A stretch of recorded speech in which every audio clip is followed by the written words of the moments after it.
여러분 안녕하십니까? 오늘도 여러분들의 영어 고민을 해결해 드리기 위해서 찐앤짱 공무원 영어 교실을 운영하고 있는 조이스입니다. 자, 오늘은 어쨌든 기초 문법 중에서 우리가 접속사에 대한 강의를 계속한 날입니다. 그래서 이제 문법은 문법인데 접속사에 대한 강의를 하는 이제 문법 날인데요. 다시 말씀드리지만 우리가 단어라고 하는 것에는 품사라는 것이 반드시 있다. 우리는 이 품사를 정말 중요시해야만 정확한 영어를 할 수 있는 건데, 품사 8개 중에서 잘 쓰이지 않는 감탄사 하나를 빼면 우리가 7개의 품사를 늘 자유자재로 다룰 수 있고 판단해야 된다. 이렇게 말씀을 드렸고요. 또 그 중에서 또 하나 문제가 되는 것은 너무나 많아서 설명을 드릴 수 없는 전치사 하나도 빼버리면 우리는 결국 6개의 품사를 항상 7개의 품사 중에서 이제 전치사는 설명이 도저히 불가능하니까 너무 다양하고 그래서 설명이 불가능하니까 전치사에 대한 강의를 뺀다고 치면 6가지의 품사에 대한 강의를 이제 할 텐데 그 중에서 이미 5개의 품사 즉 명사, 대명사, 즉 그 중에서 명사라든지 대명사라든지 또 동사라든지 형용사라든지 혹은 부사에 대한 강의는 이미 여러분들에게 조금씩 해드렸습니다. 언제라도 다시 말씀드리지만 이 강의가 없어지는 게 아니니까요. 혹시라도 필요하시면 언제나 찐앤짱 공무원 영어교실에 들어와 보시면 그동안에 강의됐던 내용들이 모두 다 있으니까요. 언제나 찾아서 이 품사에 대한 복습을 여러분들이 해 주시길 바랍니다. 다시 이제 오늘 강의로 들어와서 이제 오늘은 다시 말씀드리지만 접속사에 대한 강의다. 이렇게 말씀을 드릴 수 있잖아요. 그러면 접속사는 접속사인데 지난 시간에 말씀을 드렸다시피 접속사에는 뭔가를 연결을 하는 등위 접속사가 있는데 이 등위 접속사는 의미상 어려운 게 아니라 연결을 하기 때문에 소위 말해서 문장을 길게 만드는 원인이 되기 때문에 등위 접속사를 어떻게 잘 다뤄서 이것을 읽기를 잘할 것이냐 하는 이것이 학습 목표라면 이제 오늘의 학습 목표는 두 번째가 이제 종속 접속사잖아요. 우리가 흔히 강의를 하면서 종속이라는 말을 생략하고 접속사라고 쓰는 것들은 다 접속사라고 말할 수 있고요. 그렇다면 다시 이제 오늘은 다시 접속사, 종속 접속사 혹은 접속사를 찾아서 절을 이루는 이런 것들을 종속 접속사라고 한다. 그렇다면 종속 접속사서 절의 밑줄을 한번 쳐봅시다. 그러면 우리가 4, 5, 6번을 보면 WH로 이루어진 단어들은 주로 접속사 역할을 한다. 다음에 접속사가 주어, 동사, 등등등을 달고 하나의 절을 이룬다. 접속사가 주어, 동사, 등등등을 달고 하나의 절을 이룬다. 이렇게 되어 있잖아요. 그랬을 때 다시 한번 접속사가 주어, 동사 등을 달고 절을 이룬다. 즉 우리가 절을 이루는 것까지 좋은데 이제 그 다음 문제가 뭐냐?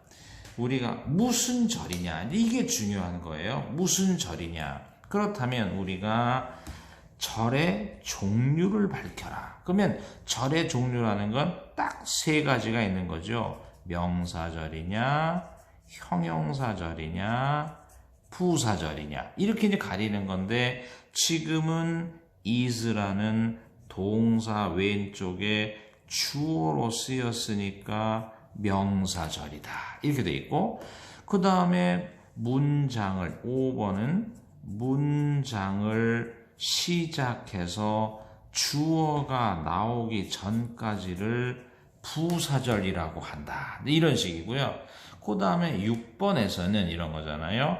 6번에서는 that이라든지 what이라든지 that이나 what을 제외하면, 이거는 제외한 경우 우리가 접속사들의 가장 빈도가 높은 것은 무슨 절일까요? 부사절일 빈도가 굉장히 높아진다. 이렇게 말했고, 또 다시 주어가 있고 타동사의 목적어까지 읽었잖아요. 그러면 어떻게? 여기서 지난번에 한번 이런 말씀을 드린 걸 기억하실 수 있나요? 우리가 뭔가를 이용하고 그걸 이용해서 읽기를 했더니 나머지는, 그죠? 이용해서 읽은 나머지는 대체로 수식어 중에서도 1순위가 뭐라고요? 부사. 2순위가 뭐라고요? 형용사. 이렇게 돼 있고, 따라서 지금은 이렇게 돼요. 지금은 우리가 나머지 수식어니까 무슨 절일 공산이 크다, 부사절일 공산이 크다. 이렇게 말씀을 드릴 수 있는 겁니다. 자, 다시 한번 정리를 하면 우리가 접속사라는 걸 발견하면 좋은 점, 끊어읽기를 해라.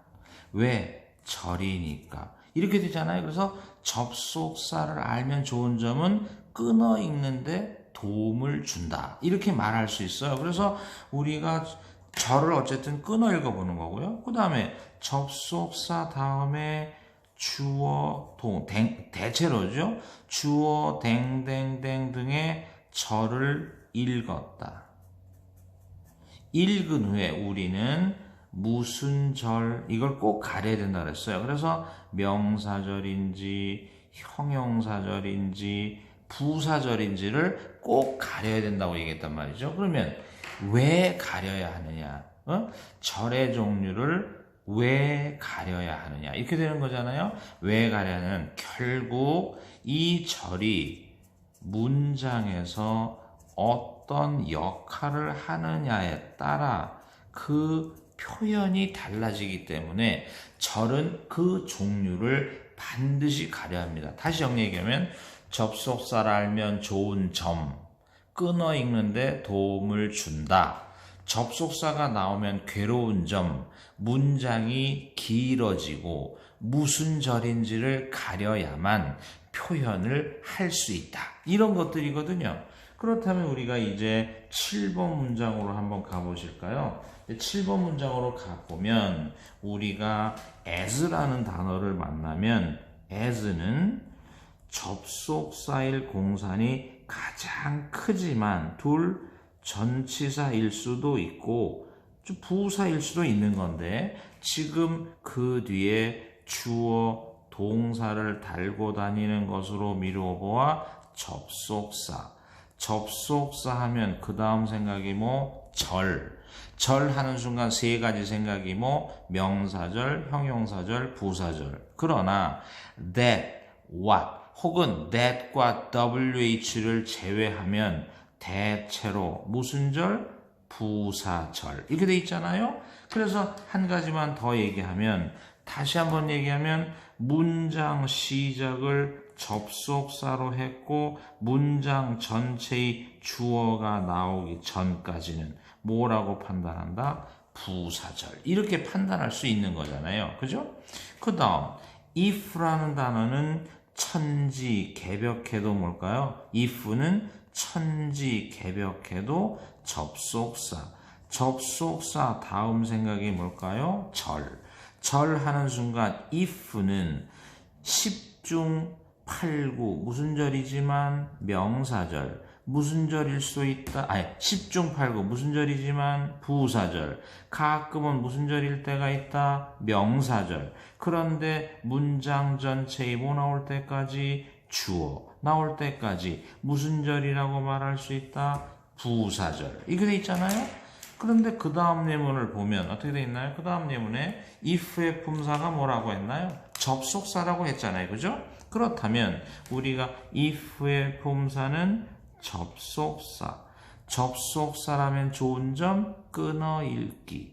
뭘 느끼면 끊어 읽어라? 절. 그런데 항상 뭘 가려라? 무슨 절. 이랬을 때 뭘 이용해봐라? 동사. 동사는 뭐가 많다? 타동사. 타동사는 뭐가 필요하다? 목적어. 목적어니까 무슨 절이다? 명사절. 조금 전에 얘기했잖아요. 우리가 if가 요 8번에서 if가 부사절을 이뤘을 때의 표현이 뭐냐 하면 무슨 의미가 있으니까 조건. 어떻게 해석할까요? 뭐뭐 한다 면 이렇게 될 거고요. 또 지금은 if가 접속사로서 무슨 절을 이뤘다? 명사절. 명사절을 유도했을 때의 표현 어떻게 할까? 뭐뭐인치. 이런 식으로 우리가 절의 종류에 따라 표현이 달라질 수 있기 때문에 우리는 접속사로 인한 절의 종류를 판단하는데 상당히 주의를 해야 한다는 거예요.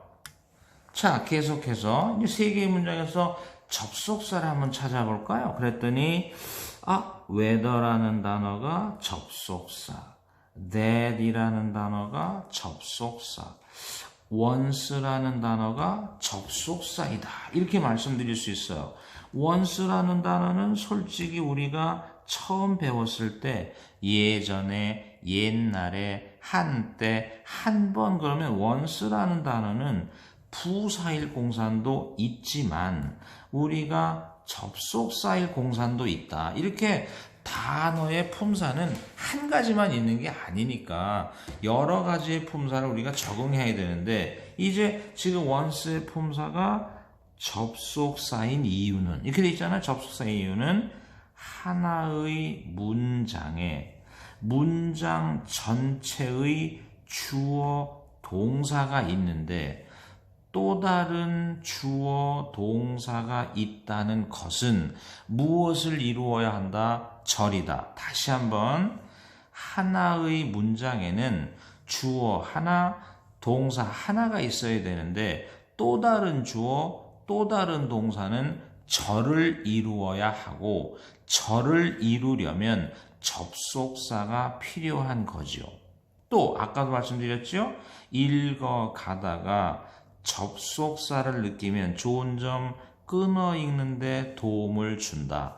절을 느끼면 끊어 읽어라. 절은 절인데 무슨 절인지를 가리는데 that과 what 등이 아니면 부사절일 공산이 커진다. 부사절이라면 무엇이 가장 중요할까? 의미가 가장 중요해서 once는 부사일 때 예전에, 옛날에, 한때, 한 번 정도의 뜻이지만 접속사가 되면 once arrives 일단 뭐뭐 하면 일단 그가 도착하면 이런 식으로 이제 말씀을 드릴 수 있는 거예요. 또 whether는 접속사다. 그런데 whether는 그래서 절을 이룬다. 절은 절인데 whether는 10중 8구 부사절일 공사는 있지만 whether는 명사절일 공산도 상당히 높다. 그래서 다시 한번 문장을 접속사로 시작해서 절을 이루길래 주어, 동사 등등등을 읽었더니 문장 전체의 뭐가 보일까요? 동사가 보이는 것은 여기까지가 문장의 뭐라는 거예요? 주어잖아요. 그러면 결국 이것은 무슨 절이 될까요? 명사절이 될 거고 따라서 우리가 명사절인데 whether라는 접속사로 인한 절의 의미는 뭐뭐인치가 돼 있는데 이것이 명사절이 돼서 주어가 되면 뭐뭐인지는 이렇게 될 거 아니에요. 그죠? 이렇게 우리가 문장에서의 역할이 뭐냐에 따라 확 달라지는 거니까. 또 다음 다시 한번 문장 전체의 주어 동사가 있고 또 다른 주어 동사가 있다는 것은 뭐가 접속사가 무엇을 이루어야 한다? 절을 이루어야 한다. 이렇게 말씀을 드릴 수 있고요. 이때 it이라는 가주어에 대해서는 무엇이 필요하니까? 진주어가 필요하니까 무슨 절이 되는 거예요? 명사, 절이 되는 거지요. 따라서 we were a little late. 우리는 a little 조금 늦었다. 라는 절이 명사절이 됐으니까 는 것. 이게 될 거고 주어가 되니까 뭘까요?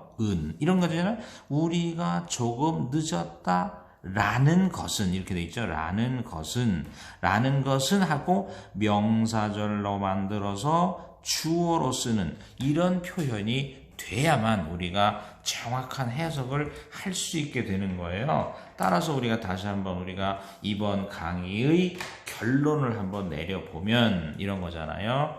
첫째, 듬이 접속사는 뭔가를 연결하기 때문에 문장을 길게 만드는 원인이 될 수 있으므로 듬이 접속사를 만나면 연결 부위가 짧아서 끊어 읽을까 혹은 붙여 읽을까 이런 식이죠. 끊어 읽을까 붙여 읽을까 이게 맞나요? 한글은 제가 좀 틀리더라도 여러분들 좀 이해를 해 주십시오.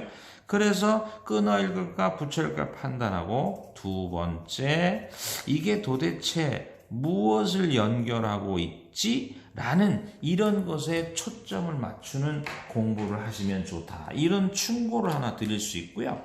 그 다음에 두 번째는 우리가 두 번째는 종속 접속사가 있다. 보통 흔히 접속사인데 접속사는 절을 이루기 때문에 첫째 문장을 길게 만드는 원인이 있다.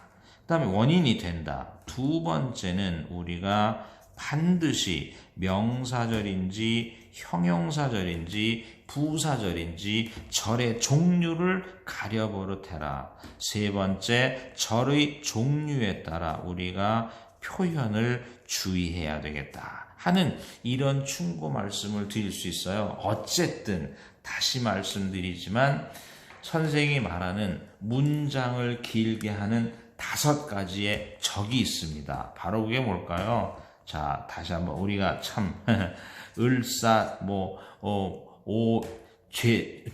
을사오역이라고 하나요? 아무튼 문장에 있어서의 5가지 적이 있습니다. 그 5가지 적 중에 하나가 뭐냐? 바로 오형식을 만나는 경우예요. 두 번째가 뭐냐면 우리가 바로 듬이 접속사를 만나고 세 번째가 절을 만나고 네 번째가 수식어가 많은 경우지만 5번째가 준동사를 만나는 경우입니다. 그 중에 지금 이 동사편에서 1번을 설명했고 지금 2번과 3번을 설명한 거예요. 앞으로 이제 여러분들에게 이어지는 문법 강의는 주로 이 준동사 쪽에서 이루어질 것이라고 생각을 합니다. 앞으로 많은 기대 부탁드리겠습니다. 오늘은 여기까지 하겠습니다.